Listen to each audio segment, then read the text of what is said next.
쿠르릉 쾅. 지리산 천왕봉 정수리를 단숨에 쪼개버릴 듯한 뇌성병력이 칠흑 같은 밤하늘을 가르고 장렬했다. 하늘이 뚫린 듯 쏟아지는 빗줄기는 단순한 물이 아니라 마치 하늘이 토해내는 검은 기름처럼 끈적하고 무거웠으며 그 비가 땅에 닿을 때마다 비릿한 쇠냄새가 진동했다. 산짐승들은 이미 며칠 전부터 자취를 감추었고 수백 년 묵은 아름드리 소나무들조차 공포에 질린 듯 거센 바람에 비명을 지르며 허리를 꺾고 있었다. 이것은 자연의 섭리가 빚어낸 비바람이 아니었다. 천년의 세월을 차가운 물속에서 견뎌온 감히 범접할 수 없는 거대한 영물 링우. 이 마침내 하늘의 문을 열기 위해 몸부림치는 태동이었다. 골짜기 깊은 곳, 사람의 발길이 닿지 않는 용소, 론저의 물이 펄펄 끓는 가마솥처럼 요동치기 시작했다. 물보라가 기둥처럼 치솟을 때마다 그 속에서 시퍼런 안광이 번뜩였고 바위를 긁는 듯한 기괴한 금속성이 산울림이 되어 온 산을 뒤흔들었다. 용소 깊은 바닥, 천년의 세월 동안 펠리를 틀고 있던 이무기, 흑비 헤이페는 전신을 휘감는 끔찍한 고통에 몸부림치고 있었다. 비늘 하나하나가 살을 찢고 솟아오르는 듯한 통증은 승천의 시간이 임박했음을 알리는 신호였다. 흑비는 칠흑 같은 어둠 속에서 자신의 거대한 몸뚱이를 비틀며 하늘을 향해 고개를 쳐들었다.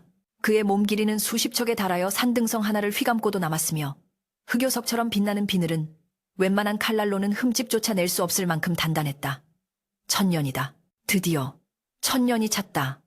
흑비의 목구멍 깊은 곳에서 그르렁거리는 소리가 터져 나왔다. 춥고 어두운 물밑에서 썩은 고기를 주워 먹으며 인고했던 그 긴 세월이 주마등처럼 스쳐 지나갔다. 이제 단 한 번의 비상휘샹이면 그는 미천한 뱀의 허물을 벗어던지고 구름을 부리고 비를 다스리는 만인지상의 용이 되는 것이었다.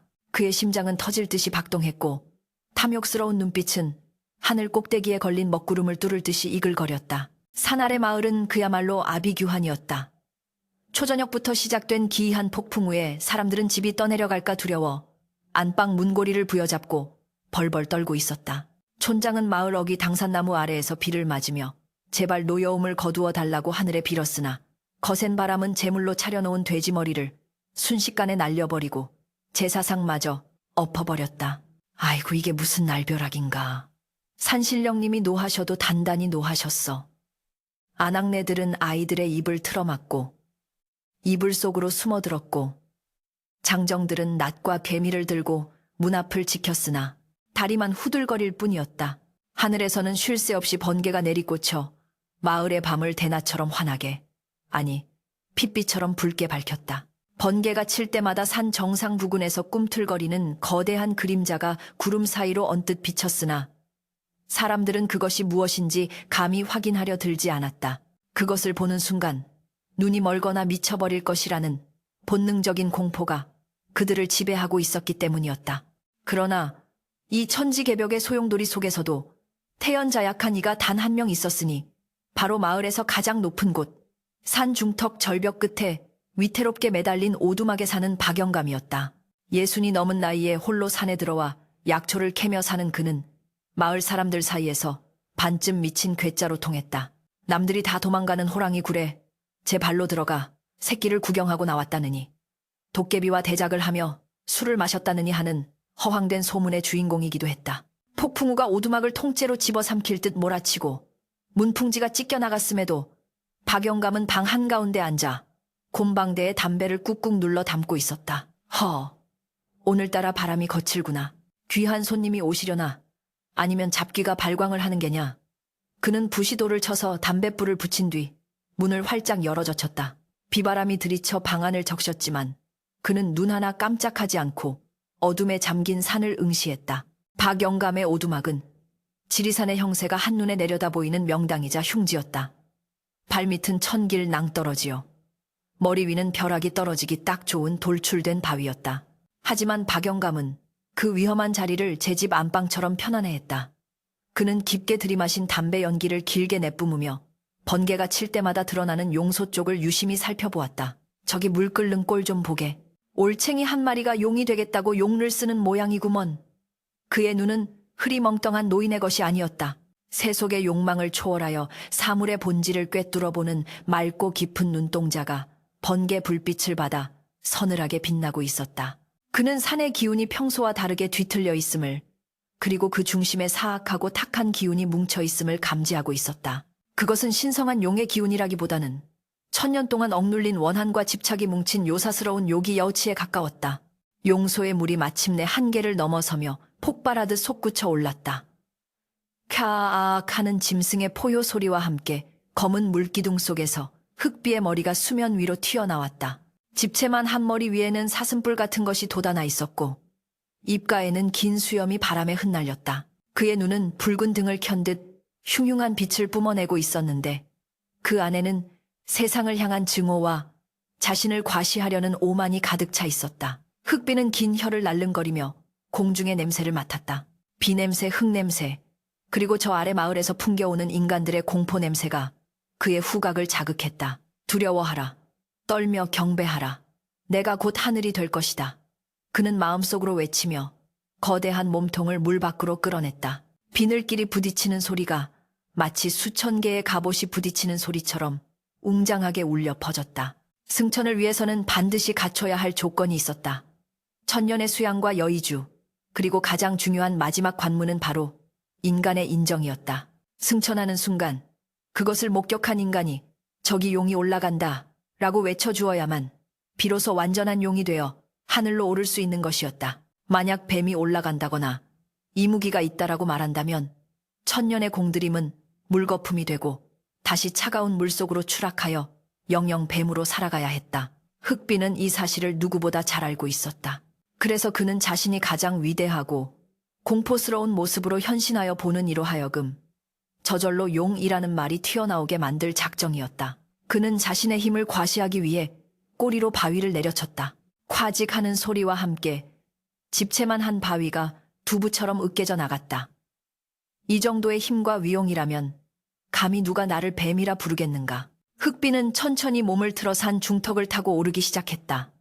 그의 거대한 몸이 지나가는 자리마다 나무들이 뿌리째 뽑혀나가고 흙더미가 무너져 내렸다. 그는 일부러 요란한 소리를 내며 자신의 존재감을 과시했다. 비구름을 휘감고 번개를 동반한 그의 모습은 실로 경이로우면서도 공포스러웠다. 그는 승천의 장소로 가장 높은 봉우리를 택하지 않았다.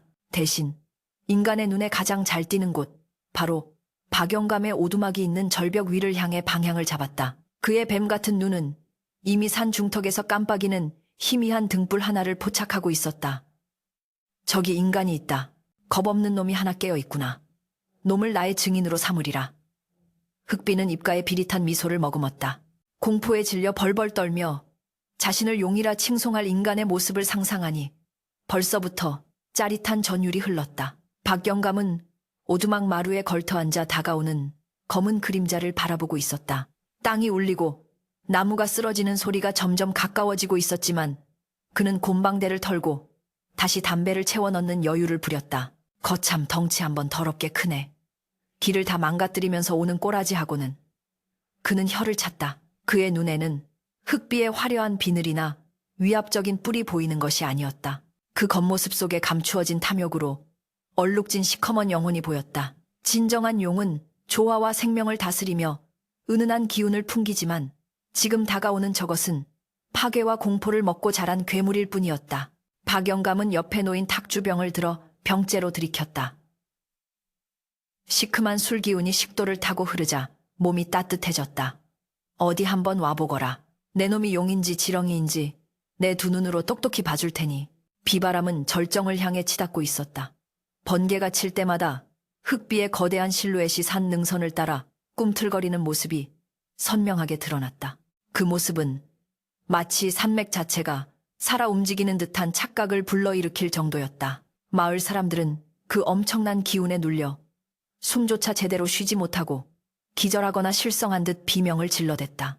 하지만 흑비는 그런 미물들의 반응에는 관심이 없었다. 오직 자신의 승천을 완성해줄 단 한마디를 위해 그는 붉은 아가리를 벌리고 포구를 뚫으며 박영감의 코앞까지 다가오고 있었다. 이제 거리는 불과 백보. 흑비가 내뿜는 뜨거운 입김이 박영감의 오두막을 덮쳤고 썩은 내가 진동하는 바람이 박영감의 흰 수염을 거칠게 흐트려 놓았다. 그러나 노인은 여전히 꼿꼿한 자세로 앉아 다가오는 재앙을 정면으로 응시하고 있었다. 하늘과 땅, 그리고 인간과 요물이 맞부딪히는 운명의 순간이 다가오고 있었다. 흙비의 입안에서 구르고 있는 여의주, 루이주는 마치 대장간 화로에서 갓 꺼낸 숯덩이처럼 붉고 뜨겁게 달아올라 있었다. 그것은 1000년이라는 억겁의 세월 동안 그가 차가운 강바닥과 깊은 동굴 속에서 뼈를 깎는 고통을 감내하며 모아온 정기징치의 결정체였다. 이 영롱한 구슬 안에는 비바람을 부리고 천둥을 호령할 수 있는 신묘한 조화가 잠재되어 있었으나 아직은 그 봉인이 완전히 풀리지 않은 미완의 상태였다. 하늘은 영물들에게 가혹하리만치 엄격한 규율을 정해놓았으니 제 아무리 1000년을 수련하여 신통력을 얻고 여의주를 품었다 한들 마지막 순간에 지상에 발을 디딘 인간의 입을 통해 그 존재를 인정받지 못하면 결코 승천할 수 없다는 것이었다. 그것은 미천한 인간 따위에게 자신의 운명을 맡겨야 하는 고고한 영물로서는 자존심이 상하다 못해 치욕스러운 조건이었으나 거스를 수 없는 하늘의 뜻이었다. 어리석은 놈들. 인간이란 족속은 본디 눈앞에 보이는 거대함과 힘 앞에서는 비굴하게 무릎을 꿇는 법이지. 흑비는 속으로 코웃음을 쳤다. 그는 자신의 선대 이무기들이 승천에 실패했던 이유를 똑똑히 기억하고 있었다. 그들은 인간을 놀라게 하지 않으려 비오는 밤 몰래 승천하려다 아녀자에게 들켜 애구머니나 저기 뱀이 올라가네 라는 소리를 듣고 그 자리에서 피를 토하며 땅으로 곤두박질 쳤다. 혹은 안개 속에 몸을 숨기고 올라가다가 형체를 제대로 보지 못한 인간들에게 그저 큰 구렁이 취급을 받으며 실패하곤 했다. 흑비는 그런 나약한 방식은 택하지 않기로 했다. 그는 숨지 않을 것이며 피하지도 않을 것이었다. 오히려 가장 압도적이고 공포스러운 모습으로 현신하여 보는 이의 간담을 서늘하게 만들고 공포에 질려 저절로 용이다 용신님이 나타나셨다 라고 외치게 만들 작정이었다. 공포야말로 가장 확실한 복종의 형태라고 그는 굳게 믿고 있었다. 그가 목표로 삼은 박영감의 오두막은 이제 지척이었다. 흑비는 거대한 몸통으로 산빛 아래 바위들을 징검다리 건너듯 짓밟으며 올라갔다. 그의 뱃가죽이 스치는 곳마다 수백 년 된 바위들이 모래성처럼 부서져 내렸고 아름드리 참나무들이 성냥개비처럼 뚝뚝 부러져 나갔다. 우지끈 쾅 하는 파괴의 소음은 뇌성병력과 어우러져 마치 전쟁터의 포화 소리처럼 들렸다. 흑비는 일부러 더 요란하게 몸을 비틀었다. 자신의 힘을 과시하고 싶었다. 저 오두막에 있는 늙은이가 이 소리만 듣고도 오줌을 지리며 납작 엎드리기를 바랐다. 그의 눈에 비친 인간은 그저 하루살이만도 못한 하찮은 존재, 그저 자신의 승천을 돕기 위해 존재하는 도구에 불과했다. 그는 박영감이 두려움에 질려 덜덜 떨며 자신을 우러러보는 모습을 상상하며 희열을 느꼈다. 그 순간 그의 입에 물린 여의주가 더욱 붉은 빛을 토해내며 주변의 빗줄기마저 증발시켜버렸다. 한편 박영감은 오두막이 통째로 흔들리는 진동 속에서도 곰방대의 재를 터는 손길을 멈추지 않았다. 허허, 이놈이 아주 산을 결단을 내려고 작정을 했구나. 급하기도 하지. 1000년을 기다린 놈이 고작 그 몇 걸음을 못 참아 이리 요란을 떤단 말이냐. 그는 혀를 쎄쎄 샀다. 박영감의 눈에는 다가오는 이무기의 형상이 단순한 괴수가 아니라 욕망 덩어리 그 자체로 보였다. 흑비가 내뿜는 기운은 맑고 성스러운 서기뢰치가 아니라 끈적하고 탁한 살기, 사치였다. 진정한 용은 구름을 타고 조용히 오르며 만물을 적시는 단비를 내리는 법이거늘 저것은 제 힘을 주체하지 못해 세상을 부수고 억압하며 오르려 하고 있었다. 박영감은 탁주 한 사발을 더 들이켜며 마음을 다잡았다. 그는 알고 있었다. 지금 자신에게 다가오는 것은 단순한 짐승이 아니라 감당하기 힘든 거대한 시험이라는 것을. 그러나 그는 물러설 생각이 없었다. 평생 산과 더불어 살며 거짓없는 자연의 이치를 배운 그에게 허세와 기만으로 가득 찬 저 요물의 행태는 역겨움 그 자체였기 때문이었다. 드디어 흑비가 오두막이 있는 절벽 바로 아래까지 당도했다.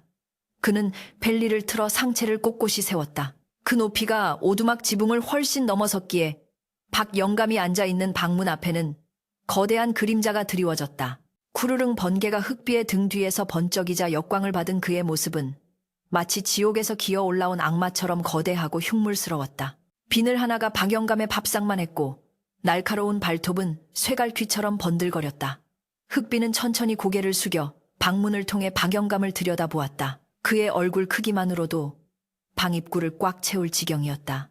콧구멍에서 뿜어져 나오는 뜨거운 김이 방 안으로 밀려 들어와 호롱불을 위태롭게 흔들었고 비린내와 썩은 내 그리고 유황 냄새가 섞인 악취가 박영감의 코를 찔렀다. 보통 사람이라면 이 냄새만 맡고도 기절초풍했을 터였다. 하지만 박영감은 코앞에 들이닥친 괴물의 거대한 눈동자를 피하지 않고 똑바로 마주 보았다. 그 눈동자는 마치 핏물이 고인 연못처럼 붉고 깊었으며 그 안에는 세로로 찢어진 동공이 수축과 이완을 반복하며 박영감을 뇌싸매려 하고 있었다. 흑비는 인간이 비명을 지르거나 살려달라고 애원할 것이라 예상했다. 아니 그래야만 했다. 자신의 압도적인 힘 앞에서 공포를 느끼는 것은 약자의 당연한 본능이기 때문이다. 그러나 이 늙은 인간은 달랐다. 그의 눈빛은 고요한 호수처럼 잔잔했고 심지어 입가에는 묘한 비웃음마저 서려 있는 듯했다. 흑비는 순간 당혹감을 느꼈으나 이내 그것을 불쾌감으로 치부해버렸다. 이 늙은이가 너무 놀라서 넋이 나간 게로구나. 감히 내 눈을 똑바로 쳐다보다니 건방진 미물 같으니라고. 흑비는 자신의 존재감을 각인시키기 위해 아가리를 벌려 으르렁거렸다. 그 소리는 맹수의 울음소리가 아니라 쇠를 긁는 듯한 기계적인 소음이었다. 크르르, 인간이여, 나를 보아라. 비록 짐승의 혀였으나 천년의 영역 덕분에 인간의 언어와 비슷한 소리를 낼 수 있었다. 그 목소리는 박영감의 고막을 찢을 듯 울려 퍼졌다. 내 비늘의 찬란함을 보아라. 내 뿔의 위엄을 보아라. 나는 하늘의 주인 비와 구름의 제왕이다. 흑비는 최면을 걸듯 나직하면서도 위압적인 목소리로 속삭였다. 그는 박영감의 입에서 자신이 원하는 그 단어, 용이라는 한 글자가 나오기를 갈구하고 있었다. 여의주가 그의 턱 밑에서 붉게 맥동하며 승천의 순간을 재촉하고 있었다. 지금이라도 당장 하늘로 치솟고 싶은 욕망이 전신을 휘감았지만 그는 인내심을 갖고 박영감의 대답을 기다렸다. 이 절차만 끝나면 이 건방진 노인을 한 입에 삼켜 축하의 제물로 삼으리라 다짐하면서 박영감은 천천히 곰방대를 입에서 떼고 바닥에 탁탁 털었다. 그리고는 아주 느릿한 동작으로 흑비의 얼굴을 위아래로 훑어보았다. 그의 시선은 흑비의 뿔에서 시작해 번들거리는 비늘을 지나 탐욕스럽게 벌린 입과 그 안에 여의주에 잠시 머물렀다가 다시 붉은 눈동자로 돌아왔다. 그 눈빛은 마치 시장 바닥에서 생선을 고르는 깐깐한 노인의 눈빛과 다를 바가 없었다. 거덩치 한번 더럽게 크네. 냄새는 또 어떻고. 며칠 묵은 생선 썩은. 내가 진동을 하는구먼. 박영감의 덤덤한 목소리가 빗소리를 뚫고 흑비의 귓가에 박혔다. 예상치 못한 반응에 흑비의 눈썹이라고 부를 만한 근육이 꿈틀거렸다. 찬사나 비명이 아니라 핀잔이라니. 흑비는 참을 수 없는 분노가 치밀어 올랐지만 아직은 때가 아니었다. 그는 억지로 화를 누르며 더욱 크게 눈을 부라렸다. 내 모습이 두렵지 않으냐? 내 위용이 경이롭지 않으냐? 흑비는 몸을 일으켜 더욱 거대하게 부풀렸다. 목 주위에 비늘을 곤두세우자 마치 사자의 갈기처럼 웅장해 보였다. 그는 오두막 지붕을 앞발로 살짝 건드렸다. 우지끈 지붕의 석가래가 부러지며 기와장이 우르르 쏟아져 내렸다. 이것은 명백한 협박이었다. 당장 바른 대로 말하지 않으면 이 오두막과 함께 짓뭉개버리겠다는 무언의 압박이었다. 빗물과 기와 조각이 방 안으로 들이쳤지만 박영감은 옷에 묻은 먼지를 털어내며 혀를 찼다. 아이고 이놈아. 남의 집 지붕은 왜 건드려 비가 새게 생겼네. 덩치값도 못하고 심술만 가득 찬 놈이로고. 박영감의 태도는 여전히 꼿꼿했다. 그는 이무기의 물리적인 힘보다 그 내면의 도살인 천박한 과시욕을 꿰뚫어 보고 있었다. 보아하니 꽤나 오래 묵은 것 같은데 속은 텅 비었구나. 박영감의 말은 비수처럼 날카로웠다. 하늘로 오르고 싶으냐? 용이 되고 싶어 안달이 난 게지. 박영감이 전곡을 찌르자 흑비는 흠칫 놀랐다. 이 늙은이가 자신의 의도를 알고 있다는 사실이 오히려 다행이라 여겨졌다. 그렇다면 말해라. 내 입에 문 여의주가 보이지 않느냐? 내 머리에 돋은 뿔이 보이지 않느냐? 내가 무엇으로 보이느냐? 어서 말해라. 흑비는 참지 못하고 고함을 질렀다. 그의 인내심은 바닥나고 있었다. 내 입으로 나를 칭송해라. 그러면 목숨만은 살려주마. 그것은 자비가 아닌 거래였고 간절함이 아닌 강요였다. 흑비의 거대한 몸에서 뿜어져 나오는 열기가 오두막 주변의 빗물을 증기로 만들어버려 사방이 뿌연 안개로 뒤덮였다. 그 몽환적이고 위협적인 풍경 속에서 흑비는 승리를 확신했다. 이 정도까지 보여주었으니 제 아무리 강심장인 인간이라도 굴복할 수밖에 없을 것이라 생각했다. 그러나 박영감은 빙그레 웃었다. 그 웃음은 흑비의 오만을 비웃는 조소 저셔였다. 용이라, 용이라. 박영감이 그 단어를 입에 올리자 흑비의 심장이 쿵쾅거렸다. 드디어 저 입에서 금과 옥조 같은 말이 나오려는가. 흑비는 기대감에 목을 길게 뺐다. 박영감은 곰방대를 입에 물고 한 모금 깊게 빤 뒤 희뿌연 연기를 흑비의 면전에 훅 내뿜었다. 매캐한 담배 연기가 흑비의 콧구멍으로 들어가자 흑비는 재채기를 할 뻔했다. 글쎄다. 내 눈이 침침해서 그런가, 아니면 내 놈 꼴이 우스워서 그런가. 박영감은 짐짓뜸을 들였다. 폭풍우가 몰아치는 지리산 자락. 운명을 가를 한마디가 노인의 입술 끝에 매달려 있었다. 흑비의 붉은 눈동자가 초조함으로 흔들렸다. 천년의 공든 탑이 완성되느냐, 무너지느냐. 그 결정적인 열쇠를 쥔 노인은 그저 무심하게 밤하늘을 한번 올려다볼 뿐이었다. 번개가 번쩍 허공을 가르자 흑비의 얼굴이 창백한 섬광 아래 적나라하게 드러났다. 참을성이 바닥난 이무기는 더 이상 박영감의 대답을 기다릴 여유가 없었다. 승천을 위해 허락된 시간, 즉 천기텐지가 열리는 시간은 그리 길지 않았다. 하늘의 문이 닫히기 전에 인간의 인정린딩을 받아 여의주의 봉인을 풀고 구름 위로 솟구쳐야만 했다. 초조함이 극에 달한 흑비는 거대한 아가리를 더욱 크게 벌렸다. 그 깊은 목구멍 안에서 천년 동안 억눌러온 울분과 살기가 붉은 용암처럼 끓어오르고 있었다. 크아앙 흑비가 내지르는 괴성은 단순한 울음소리가 아니라 대기를 찢고 고막을 파고드는 충격파였다. 오두막의 문짝이 경첩제 뜯겨나가 마당으로 굴러 떨어졌고 방 안의 세간살이들이 마치 지진이라도 난 듯 와장창 무너져 내렸다. 박영감이 아끼던 백자 호리병이 바닥에 떨어져 산산조각이 났지만 노인은 눈 하나 깜짝하지 않았다. 말하라. 어서 말해. 내가 용이라고, 하늘의 주인이라고. 흑비는 이제 애원이나 회유가 아닌 광기에 찬 협박을 퍼부었다. 그의 거대한 몸통이 오두막을 휘감아 조이기 시작했다. 우드득 뚝. 낡은 나무 기둥들이 비명을 지르며 금방이라도 부러질 듯 휘어졌다. 이것은 실로 죽음의 포옹이었다. 박영감은 사방에서 조여오는 압박감과 뜨거운 열기 속에서도 태연히 곰방대에 낀 재를 털어냈다. 에잉 성질머리하고는 급할수록 돌아가라 했건을 천년 묵은 놈이 어찌 그리 조급증이 심한고.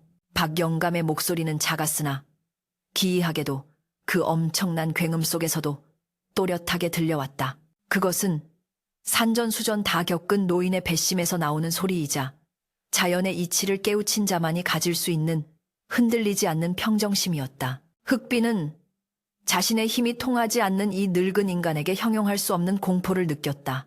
힘으로 짓누르면 비명을 지르고 위험을 보이면 엎드려야 마땅하거늘 이 노인은 마치 자신을 철부지 어린아이 대하듯 하고 있지 않은가. 자존심이 상할 대로 상한 흑비는 최후의 수단을 꺼내 들었다. 그는 입에 물고 있던 여의주를 박영감의 코앞까지 들이밀었다. 이 영롱한 구슬을 보아라. 이것이 용의 증표가 아니고 무엇이냐. 내 놈이 평생 만져보지도 못할 보물이다. 여의주에서 뿜어져 나오는 붉은 빛이 방안을 대낮처럼 환하게 밝혔다. 그 빛은 너무나 강렬하여 박영감의 주름진 얼굴을 붉게 물들였고 눈을 뜨기 힘들 만큼 눈부셨다. 네가 나를 용이라 불러준다면 내 승천하는 길에 너에게 부귀영화를 내려주마. 금은보화가 탐나느냐 아니면 무병장수를 원하느냐 말만 하라. 용의 권능으로 모든 것을 들어주마. 그것은 달콤한 유혹이자 악마의 거래였다. 흑비는 인간의 본성 깊은 곳에 자리 잡은 탐욕을 자극하려 했다. 수많은 인간들이 이 여의주 조각 하나를 얻기 위해 서로를 죽이고 배신하지 않았던가. 흑비는 확신했다. 죽음의 공포 앞에서도 의연했던 이 노인도 막대한 부와 영생의 약속 앞에서는 무너질 것이라고. 그러나 박영감은 여의주를 바라보며 피식 웃음을 터뜨렸다. 그 웃음은 흑비의 예상과는 전혀 다른 아주 건조하고 냉소적인 것이었다. 허보아하니 구슬은 꽤 쓸만하구나. 밤에 뒷간 갈 때 등불 대신 쓰면 딱 좋겠어. 박영감의 말에 흑비는 할 말을 잃었다. 천하의 보물인 여의주를 고작 뒷간 등불 취급하다니. 이놈아, 다 늙은 내게 부귀영화가 무슨 소용이며 천년을 살아 뭐 하겠느냐. 너처럼 욕심만 가득 차서 추하게 늙느니 차라리 오늘 죽어 흙으로 돌아가는 게 낫지.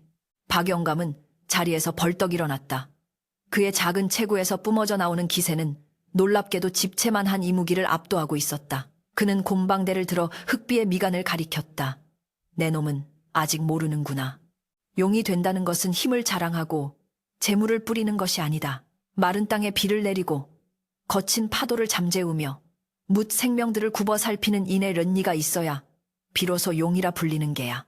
박영감의 호통은 천둥 소리보다 더 크게 흑비의 가슴을 때렸다. 그런데 내 꼴을 보아라. 승천하겠답시고 산을 뭉개고 나무를 꺾고 죄 없는 짐승들을 쫓아내지 않았느냐.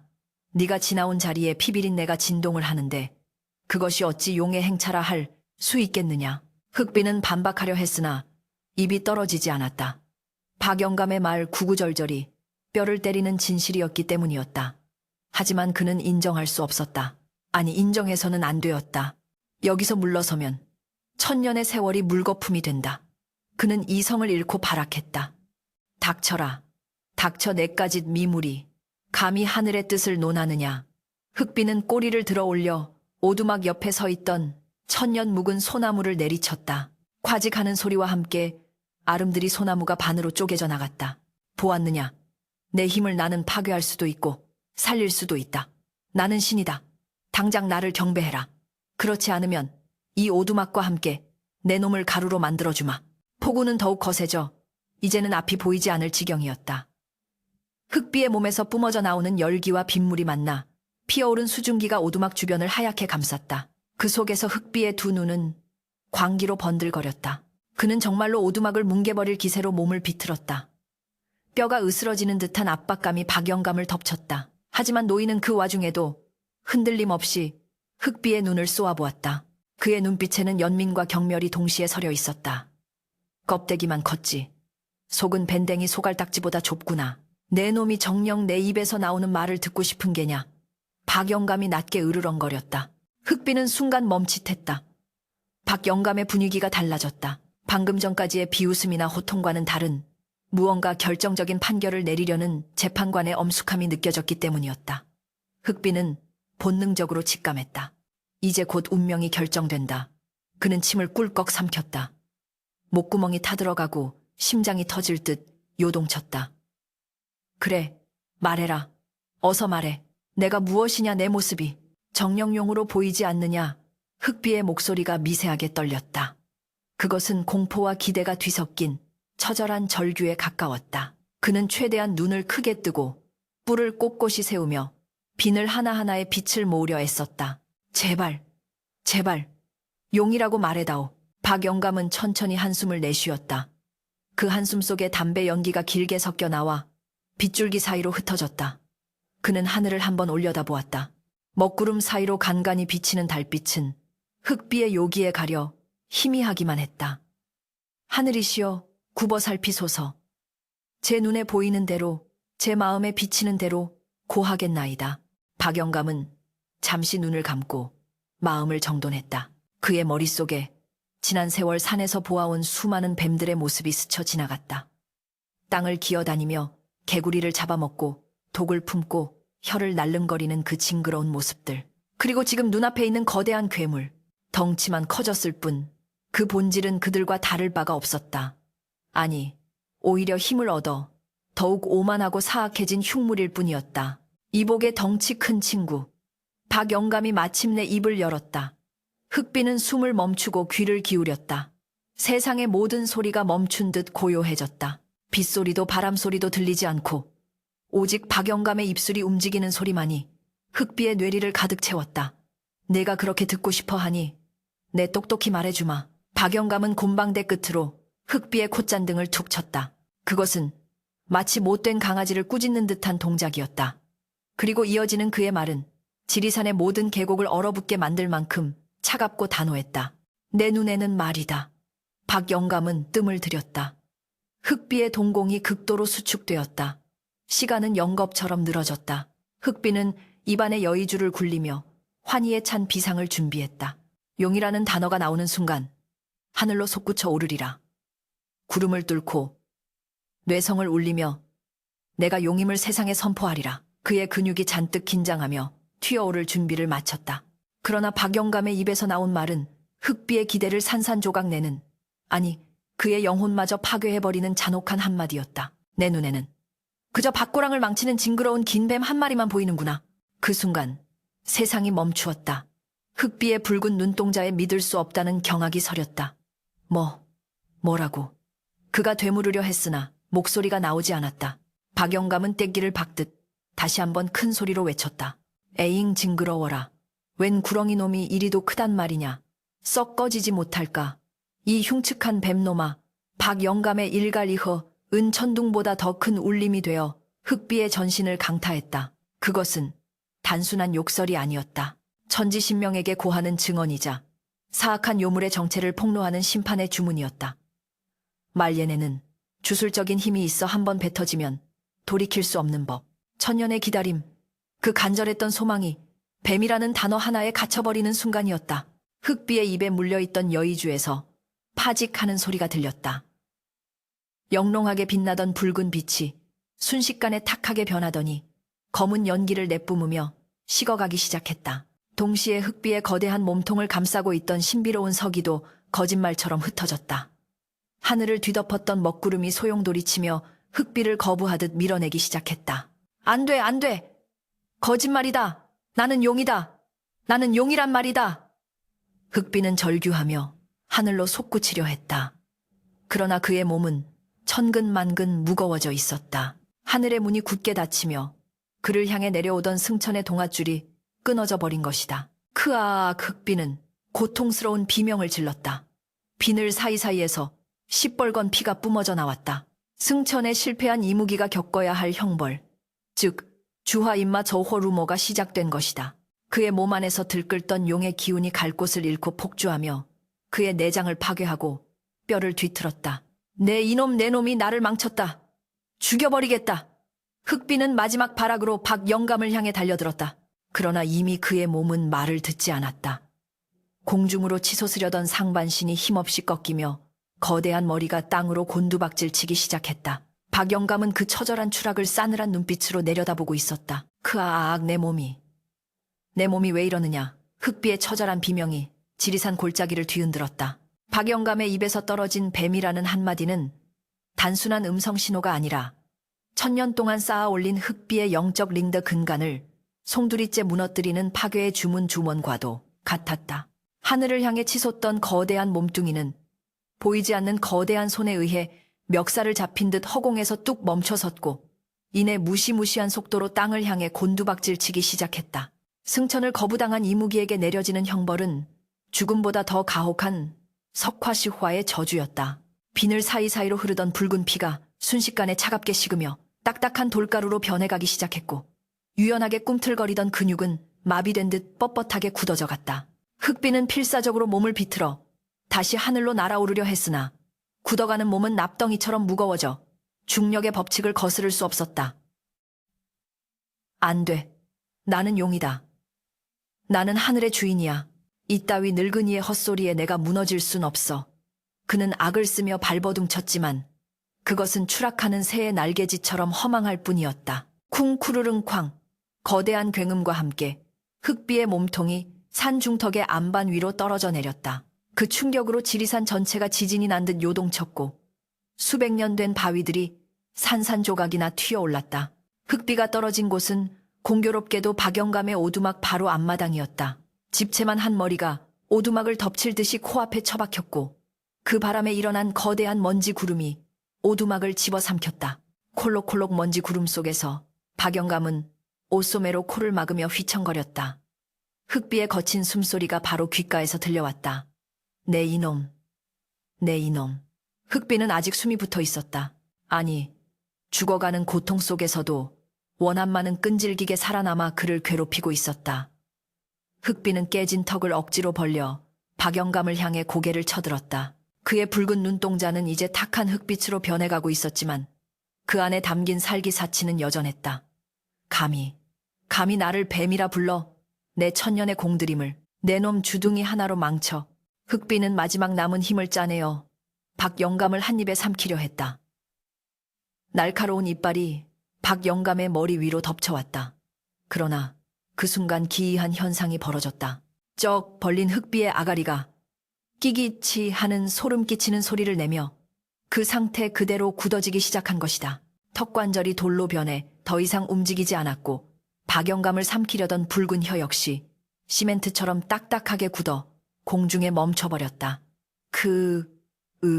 흑비는 입을 다물 수도 움직일 수도 없는 상태가 되어 괴로움에 신음했다.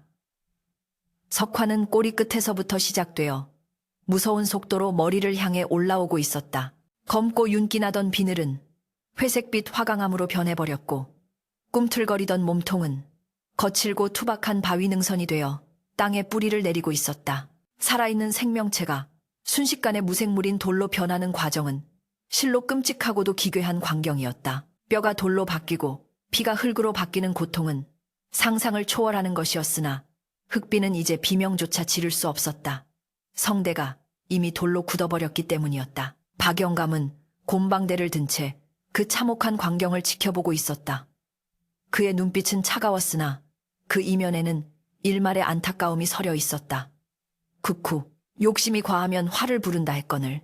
내 놈이 스스로 불러온 재앙이다. 박영감은 천천히 걸어가 굳어가는 흑비의 코앞에 섰다.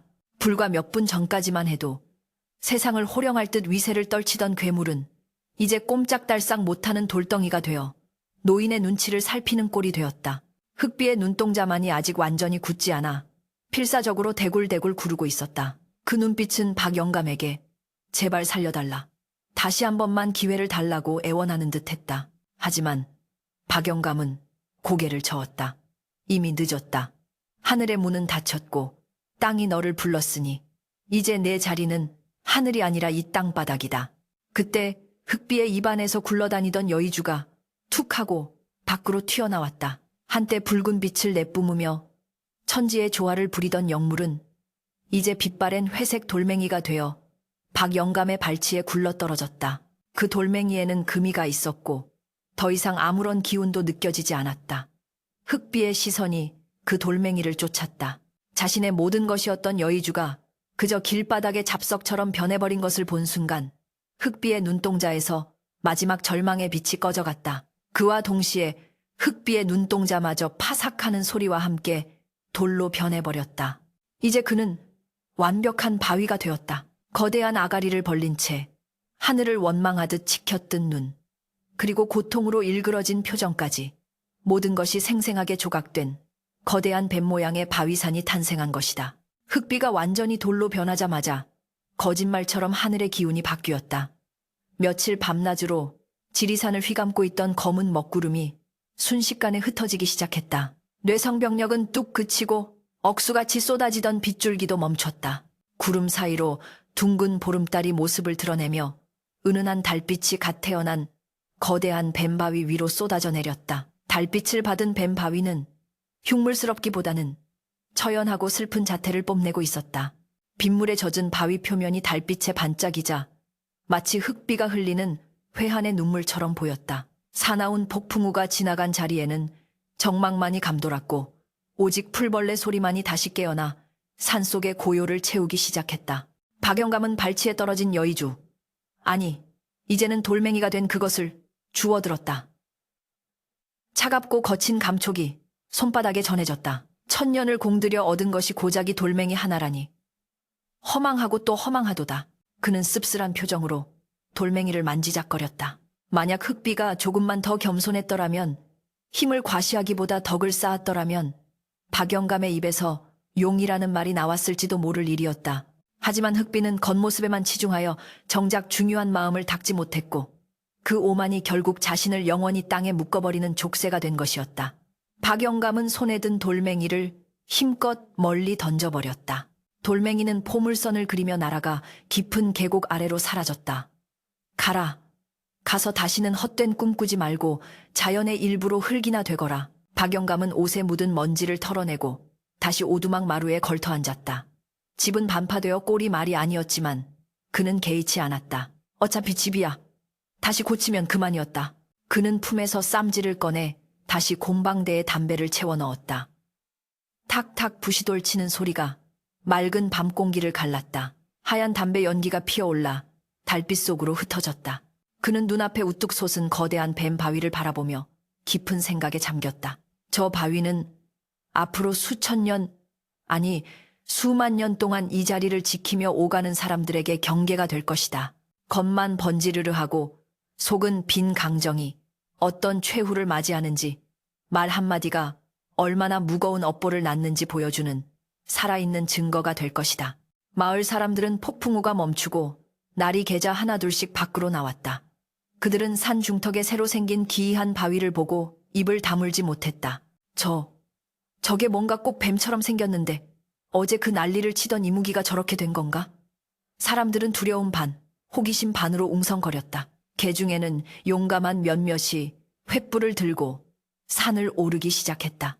그들은 박영감의 생사가 궁금하기도 했고 그 거대한 바위의 정체를 확인하고 싶기도 했다.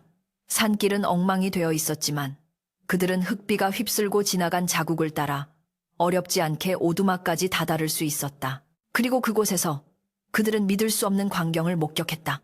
반쯤 무너진 오두막 앞에 집채만 한 뱀 형상의 바위가 입을 쩍 벌린 채 굳어 있었고 그 바로 앞에서 박영감이 아무 일 없었다는 듯 평온하게 담배를 피우고 있었던 것이다.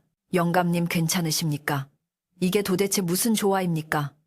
촌장이 헐레벌떡 뛰어와 물었다. 사람들은 거대한 뱀 바위의 위용에 압도되어 뒷걸음질 치면서도 박영감을 경이로운 눈빛으로 바라보았다.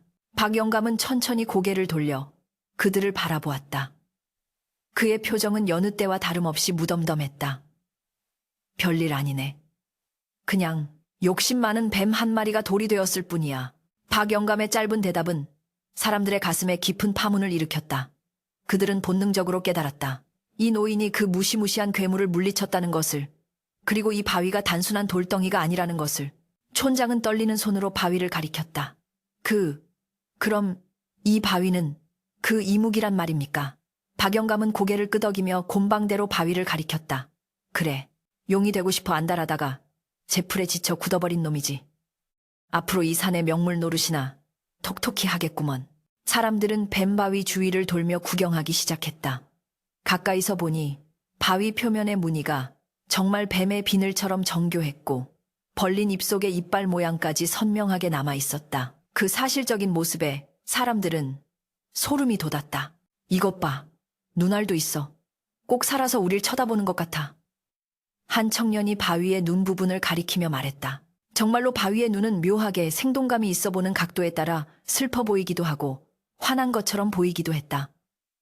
마을 사람들은 그 앞에서 저절로 고개를 숙이게 되었다. 그것은 괴물에 대한 공포라기보다는 천년의 세월을 견디고도 뜻을 이루지 못한 존재에 대한 묘한 연민과 경외심이었다. 밤바람이 불어와 바위 틈새를 지나가자 히잉하는 기괴한 바람 소리가 났다. 마치 흙비의 영혼이 아직도 그 안에 갇혀 흐느끼는 듯한 소리였다. 박영감은 자리에서 일어나 기지개를 켰다. 자, 구경들 다 했으면 내려가세. 내 집 꼴이 말이 아니라 손님 대접할 형편이 못 되네. 그는 짐짓 퉁명스럽게 말하며 빗자루를 들고 마당을 쓸기 시작했다. 마을 사람들은 서로의 얼굴을 쳐다보다가 박영감에게 꾸벅 절을 하고 산을 내려갔다. 그들의 등 뒤로 거대한 뱀 바위가 달빛 아래 긴 그림자를 들이우고 있었다. 그날 이후 마을 사람들은 이 바위를 뱀 바위라 부르기 시작했고 박영감을 이무기를 잡은 도인이라 칭송하며 깍듯이 모시게 되었다. 그러나 정작 박영감은 그런 칭송 따위에는 관심이 없었다. 그는 그저 매일 아침 뱀 바위 위에 올라가 앉아 떠오르는 해를 바라보며 하루를 시작할 뿐이었다. 마치 흙비에게 못다한 이야기를 들려주기라도 하듯 혹은 흙비가 외롭지 않게 말동무라도 되어주려는 듯 그는 바위의 머리 꼭대기를 자신의 지정석으로 삼았다. 그렇게 지리산 골짜기에는 새로운 전설이 뿌리를 내리고 있었다. 세월은 유술요시와 같다더니 지리산 골짜기에 거대한 뱀 바위가 들어선 지 어느덧 10수년의 성상싱숑이 흘렀다. 한때 산천초목을 벌벌 떨게 했던 이무기. 흑비의 전설은 이제 마을 아낙네들의 입에서 입으로 전해지는 옛이야기가 되었고, 흉물스럽게 입을 벌리고 있던 바위 위에는 푸른 이끼가 두텁게 내려앉아 세월의 무상함을 보여주고 있었다. 박영감은 여전히 그 찌그러진 오두막을 지키며 이제는 자신의 앞마당 정원석이 되어버린 뱀 바위와 동거를 이어가고 있었다. 그는 매일 아침이면 비를 들고 나와 바위 구석구석에 쌓인 낙엽을 쓸어내고 새들이 실내를 한 자국을 헝겊으로 정성스레 닦아주곤 했다. 어이구, 이 녀석아, 오늘은 낯빛이 좀 괜찮구나. 어젯밤 비가 와서 목욕을 좀 했더냐. 박영감은 마치 살아있는 손자를 대하듯 바위에게 말을 걸었다. 비록 대답 없는 돌덩이였으나 박영감에게는 이 오만하고 불쌍한 이무기가 미운정 고운정 다든 말동무나 다름없었다. 신기하게도 뱀 바위 주변에는 기이한 변화가 일어났다. 흑비가 승천하려고 모았던 그 강렬한 전기 징치가 돌 속에 갇히면서 그 기운이 땅으로 스며들어 주변의 토양을 비옥하게 만든 것이었다.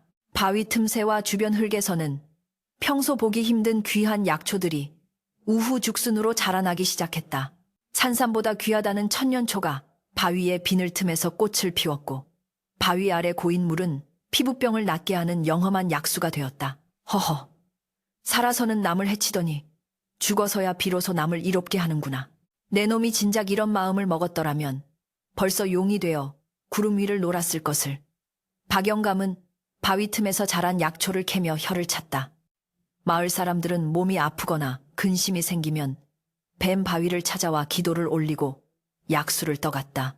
사람들은 더 이상 이 바위를 두려워하지 않았고 오히려 산신령이 내려준 선물이라 여겨 약바위 역겐라 부르며 신성시하기 시작했다. 박영감은 약초를 캐어 마을 장터에 내다 팔거나 가난한 이웃들에게 거저 나눠주곤 했다. 그는 흑비가 남긴 유산으로 덕을 쌓고 있는 셈이었다. 이게 다 저 못난 뱀놈 덕분이니 고마워하려거든 저 바위한테 절이라도 한번 하게. 박영감은 인사를 받을 때마다 손사래를 치며 공을 뱀 바위에게 돌렸다. 그러던 어느 늦가을 밤, 유난히 달이 밝고 바람이 차가운 날이었다. 여느 때처럼 바위 머리 꼭대기 평평한 정수리 부분에 올라가 앉은 박영감은 곰방대를 물고 아래를 내려다보았다. 흑비야, 너도 이제 억울함이 좀 풀렸느냐? 그는 바위의 차가운 표면을 쓰다듬었다. 바람이 바위에 벌어진 잎 사이로 지나가며 휘잉 하는 소리를 냈다. 예전에는 그 소리가 원혼의 울음처럼 들렸으나 오늘따라 박영감의 귀에는 마치 편안한 콧노래처럼 들려왔다. 그래, 욕심을 버리니 일이 편한 것을. 나도 이제 슬슬 갈 때가 된 것 같구나. 박영감은 곰방대 연기를 길게 내뿜으며 눈을 지그시 감았다. 그의 얼굴에는 일생의 과업을 마친 자만이 가질 수 있는 깊은 평온이 깃들어 있었다. 다음 날 아침, 약수를 뜨러 올라온 마을 처녀가 바위 위에 앉아있는 박영감을 발견했다. 영감님, 여기서 주무시면 입 돌아가요. 어서 일어나세요. 처녀가 흔들어 깨웠지만 박영감은 미동도 하지 않았다. 그는 뱀바위 위에서 가부좌를 튼 자세 그대로 마치 깊은 명상에 잠긴 듯 고요히 숨을 거둔 상태였다. 그의 입가에는 옅은 미소가 걸려 있었고 손에는 다 타버린 곰방대가 쥐어져 있었다. 마을 사람들은 슬퍼하며 박영감의 장례를 치렀다. 그들은 박영감이 평생 곁을 지켰던 뱀바위, 바로 옆 양지 바른 곳에 그를 묻어주었다. 죽어서도 저 뱀놈 심심하지 않게 말동무나 해주라고 하세. 촌장은 술 한 잔을 무덤가에 뿌리며 눈시울을 붉혔다. 그리하여 천년 묵은 이무기 바위와 그를 돌로 만든 괴짜 노인은 지리산 자락에서 영원한 이웃이 되어 함께 흙으로 돌아가게 되었다.